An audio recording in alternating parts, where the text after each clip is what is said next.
안녕하세요. 오늘로써 7회차 동영상 강좌를 이제 시작하도록 하겠습니다. 오늘의 핵심 포인트는 독해입니다. 앞전 시간에 독해가 제한 시간 1시간 내에 40문항을 푸는 3개의 섹션으로 구성되어 있는데, 처음에 이제 유학 준비하시는 분은 이제 아카데믹 리딩이고요. 그 다음에 취업과 이민은 제너럴 트레이닝 모듈입니다. 그런데 아카데믹과 제너럴 이 두 영역은 다 여러분들이 어휘력에서 일단 결정이 납니다. 물론 이제 기본 문법적인 사항도 필요하겠지만 시험은 어휘력이 얼마나 잘 활용하고 있냐가 주된 포인트고요. 이 관련되어 있는 문항에 대해서는 오늘 좀 더 디테일하게 설명으로 안내를 하도록 하겠습니다. 그러면 다음 챕터 들어가도록 하겠습니다. 정기시험 리딩은 절대적으로 시간 싸움입니다. 1시간 60분 내에 40문항을 풀기 위해서는 여러분들이 한 문제당 1분 50초를 초과해서는 안 돼요. 그리고 절대적으로 독해 본문을 여러 번 정독하지 말고 아래에 있는 3가지 요소에서 접근을 부탁드리겠습니다. 보통 문제 순서에 따른 정답이 신기할 정도로 순서에 의해서 각 섹션의 문항이 정리되어 있습니다. 근데 전체 중에 약 10에서 20%는 순서를 이탈하지만 문제의 흐름이 그래도 순서에 맞게 정답이 다 배열되어 있습니다. 두 번째 핵심 어휘입니다. 지난 시간에 고유어나 신조어, 학술용어, 연도, 수치에 관련되어 있는 이런 것들을 우리가 좀 더 자세히 꼼꼼하게 확인할 필요가 있고요. 그 다음에 동의어입니다.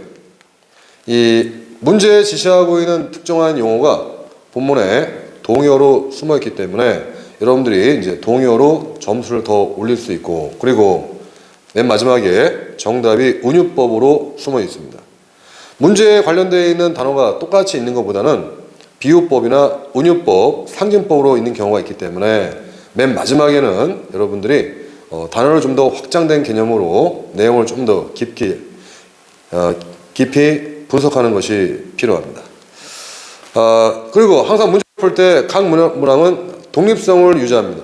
문제와 문제 간에 연결고리가 없기 때문에 앞에 있는 문제를 틀리고 확신이 가지 않아도 그 다음 문제로 여러분들이 푸는 데는 아무런 지장이 없는데, 현장에서 가장 중요한 거는 이제 마인드 컨트롤입니다. 그래서 앞에 문제에 대해서 너무 심각하게 생각하지 말고 계속 문제를 풀어가면서 정답률을 여러분들이 높여나가시면 됩니다.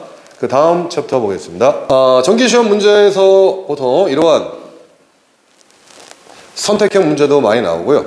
그리고 본문에 관련되어 있는 인물에 대한 내용을 요약 정리해서 정답을 찾는 문제인 선택형 사지선다형도 주로 출제되고 있습니다. 본문에서는 이제 각종의 관련되어 있는 이러한 문장 자체에 이렇게 빨간색으로 체크하고 있는 부분들이 정답이 있는 그러한 부분과 그 다음에 정답을 도출할 수 있는 주요 핵심 문장으로 구성되어 있습니다. 똑같이 있으면 우리가 찾는 데는 큰 지장 없겠지만 여러분들이 분석력도 필요하고 비유법이나 그 기타적으로 동의어로 가지고 여러분들이 찾아나가시는데 신기할 정도로 순서에 의해서 다 이런 것이 다르게 숨어 있다는 것입니다. 다음 챕터 넘어가겠습니다. 여러분들이 독해를 가장 학생들이 좀 울렁증도 많이 느끼고 문제 접근 방법에 대해서 좀 현장에서도 애로사항이 많습니다. 그래서 가장 좋은 방법은 여러분들이 문제를 풀고 오답 노트를 작성하는 것이 중요합니다. 어떤 문제는 맞고 어떤 문제는 틀리고 그게 왜 맞고 왜 틀리는지에 대한 정확한 과정을 노트에다가 적고 분석하면서 여러분들이 분석력을 쌓을 수가 있습니다. 그냥 보통 문제를 풀고 그냥 채점하고 끝나는 경우가 있는데, 그럼 나중에 같은 문제 나올 때 또 틀리는 경향이 있기 때문에 꼭 왜 맞고 틀리는 과정들을 하나하나 이렇게 설명하는 그러한 여러분들의 오답 노트를 만들어서 정기시험을 준비하는데 여러분들이 많은 도움이 될 거라고 봅니다. 그러면 그 다음 세션으로 들어가도록 하겠습니다. 아카데믹 리딩은요, 3개의 패스지가 나오는데요. 패스지에는 숨어있는 하나의 룰이 하나 있습니다. 보통 이제 첫 번째 패스지가 13개에서 14개, 두 번째 패스지도 13개, 14개, 세 번째 패스지도 13개, 14개의 작은 문항이 있는데 문제를 풀면은 보통 첫 번째 패시지가 난이도 면에서는 가장 쉽습니다. 그리고 두 번째 패시지가 상당히 어려운 난해한 지문들이 나오고요. 그 다음에 세 번째 패시지가 중급 정도의 레벨을 갖고 있습니다. 여기서의 전략은 여러분들이 첫 번째 패시지를 풀고 나서 곧바로 두 번째로 내려가지 말고 세 번째 패시지를 건드리고 두 번째로 맨 마지막 전략 들어가시면 1시간에 60분 1시간 내에 40문항을 처리할 수 있는 나름대로 시간적 여유를 갖고 있는데, 보통 이러한 룰을 모르시는 분들은 순서도 막 풀다가 두 번째에서 의학저널이나 철학, 교육학, 역사 같은 난해한 문제가 나올 때는 거진 두 번째 패시지에서 시간을 다 소진하고 나서 남은 3, 4, 5분 정도를 가지고 세 번째 패시지에 접근하면서 그날 시험을 망치게 되는 그런 룰에 빠지게 되죠. 그러니까 앞으로는 여러분들이 문제 풀 때 중요한 팁은 첫 번째 패시지 풀고 세 번째 가서 두 번째로 끝나는 방법이 가장 좋습니다. 그러는 반면 이제 제너럴 트레이닝 모델은요, 보통 이제 노티스, 광고, 회사, 브로셔들이 많이 나오는데 얘는 순서에 의해서 섹션 1은 가장 낮고 두 번째 섹션 중간, 세 번째 섹션이 아카데미에 관련되어 있는 고급 문장들이 나옵니다. 그래서 제너럴은 순서를 풀고 아카데미로는 패시지 1, 그 다음에 3, 2 방향으로 접근하시는 게 시간을 1분 1초라도 줄여나갈 수 있다입니다. 지문은 서적과 학술 잡지 지문인데 보통 지금까지 저의 그 지도를 보면서 학생들이 많이 놀랐던 게 영국의 지식인 잡지인 내셔널 지오그래피에서 많이 나오고요. 그 다음에 뉴 사이언티스트에서 나오는 그러한 논문, 잡지, 신문들 많이 발췌하고 있습니다. 평소에 여러분들이 관련된 사이트를 보시면 배경 지식을 얻는데 많이 도움이 될 거라고 봅니다. 이 제너럴 같은 경우는 이제 보통 신문에서 많이 발췌되는 광고나 아니면 매뉴얼, 그 밖에 회사에서 나오는 브로셔, 그러한 공문서들이 많이 나오는 게 제너럴 트레이닝 모델의 특징입니다. 그 다음 세션 들어가겠습니다. 항상 기억하시기 바랍니다. 항상 순서에 의해서 문제를 접근하고 그 다음에 핵심에 의해서 고유명사, 학술용어, 연도, 수치가 어디에 나오는지 일단 빨리 파악을 하면서 위치를 찾고 맨 마지막에는 활용점정, 동요를 통해서 정답을 정확하게 여러분들이 낚아채면 되겠습니다. 그럼 정기시험 문제 분석하겠습니다. 첫 번째 질문은 거미줄을 통해서 사람들이 이 거미줄의 이런 탄력성을 통해서 많은 제품과 지금은 이제 방탄품까지 만들고 있는데 그 관련되어 있는 거미줄의 화학, 역사 관련되어 있는 그러한 문제 지문이 1페이지, 2페이지로 나오고 있습니다. 이런 지문들은 보통 전체적으로 지문이 약 2,300단어에서 2,500단어 정도의 과학 잡지에서 나오는데 문제의 유형을 보면 단락에 이런 소재 찾기들이 많이 나옵니다. 이런 단락의 소재 찾기 문제는 여러분들이 먼저 접근하게 되면 낭패를 봐요. 이런 문제는 초반에 시간을 많이 허비하는 그러한 함정 문제이기 때문에 가장 나중에 접근하시고 여러분들은 자연스럽게 6번과 10번 정도로 문제를 풀어나가시면 되겠습니다.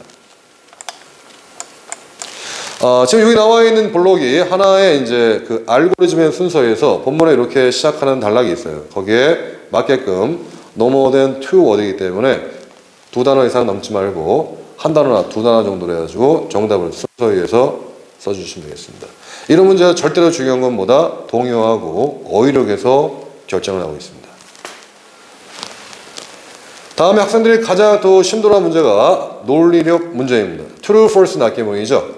문제 내용이 본문 내용과 같다, true. 문제 내용이 본문 내용을 부정하거나 다르다, false.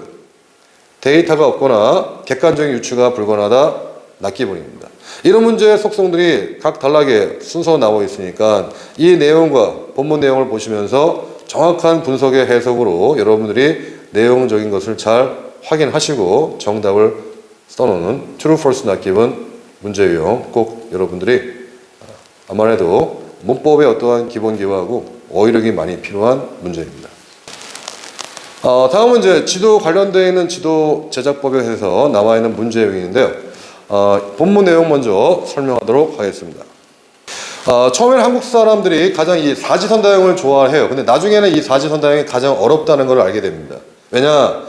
문제 나와 있는 본문에 이렇게 표시되고 있는 그러한 문장을 들어가면 똑같은 문장을 찾으려야 찾을 수가 없어요. 이거는 다 비유법이나 유추로 여러분들이 문제를 풀거나 동의어적으로 아니면 영영사전 풀이 해석으로 접근하는 문제이기 때문에 똑같은 어떠한 단어가 있어서 찾으면 되지 않느냐 그러는데, 그거보다는 암만 해도 이 나와 있는 내용은 유추나 상징법으로 해서 찾는 문제이기 때문에 여러분들이 이런 문제를 여러분들이 평소에 소화하기 위해서는 단어를 그냥 뜻만 외우지는 마시고 동의어나 반의어, 그 다음에 영영사전 풀이 해석, 그리고 상징법으로 이렇게 찾는 그러한 전문가의 지도가 필요한 영역입니다. 마지막 끝으로 단락형 요약정리 문제도 있습니다.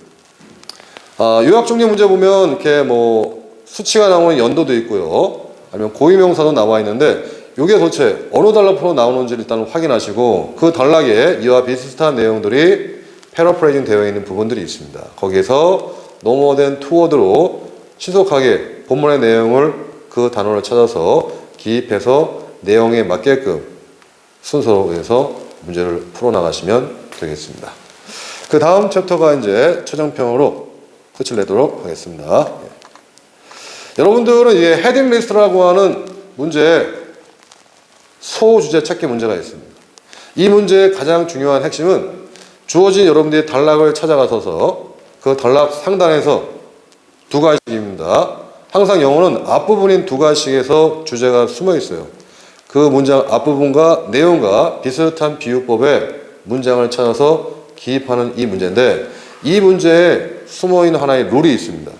이 리스트 헤딩스 문제는 절대로 정답이 반복되지 않는다는 것입니다. 그래서 문제를 풀 때 주어진 단락을 다 읽지 마시고 앞에 상단에서 내용을 보고 비유법이나 내용을 상징할 수 있는 그러한 객관적인 유추가 가능한 그 문제를 신속하게 찾아서 기입을 하시는데, 꼭 두 가지씩이라는 걸 명심하셔서 주어진 단락으로 찾아서 상단에서 내용 보고 신속하게 로마 문자를 기입해서 열거하시면 되겠습니다. 이상으로 정기시험에서 아카데믹 제너럴에 관련된 공통적인 내용을 말씀드렸는데, 독해는 절대적으로 시간이 부족합니다. 1시간 60분 내에 40문항을 학생들이 25문항까지 풀고 나머지 15문항을 다 처참하게 찍어요. 그래서 정기시험에서 독해는 6 나오기가 너무 힘들 정도입니다. 그러니까 독해는 속도전이고 단어하고 비유법 그리고 상징법으로 여러분들이 문제를 풀어 나가시는데, 이런 문제 풀 때마다 꼭 오답 노트를 만들어서 내용을 꼭 정리 분석하시기 바랍니다. 오늘 이상으로 이렇게 독해를 봤는데요. 또 다음 이 시간에는 또 라이팅에 대한 또 신기한 비법에 대해서 말씀드리겠습니다. 경청해서 감사하고요. 구독과 좋아요 많이 눌러주시기 바랍니다. 감사합니다.